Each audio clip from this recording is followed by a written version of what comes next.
usually driven by sexual variety or novelty when they seek out affairs or infidelity. Women are more likely to be driven by emotional reasons, dissatisfaction in relationship, or a desire to test drive a new relationship.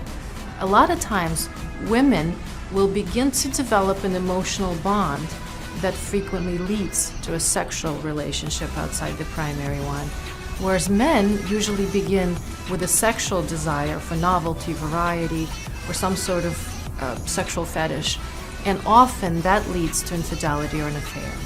Women who engage in affairs usually report relationship dissatisfaction, whereas men frequently say they're happily married. In fact, one research study showed that 60% of men who were engaged in an affair reported as being very happily married. So obviously many men can compartmentalize their affair and their marriage, and they believe that they can be happily married and have someone on the side at the same time. And I think that's a very real difference between men and women, as that women, when they feel that they're happily married and satisfied, are far less likely to engage in a sexual affair outside the marriage.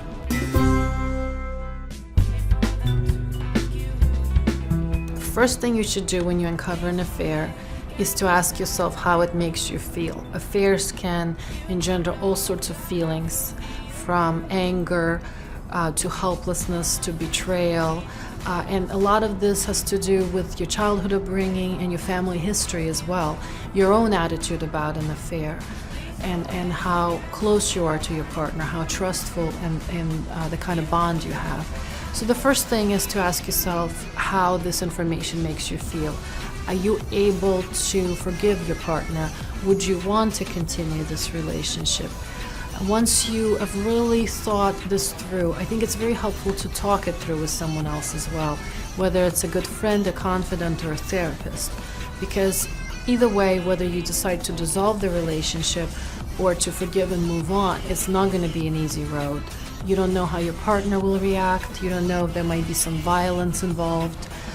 You don't know whether you'll be able to stay rational throughout this. So I think enlisting a good friend, a confidant, a therapist is one of the first steps you should do to help you process your feelings, as this is not an easy road ahead.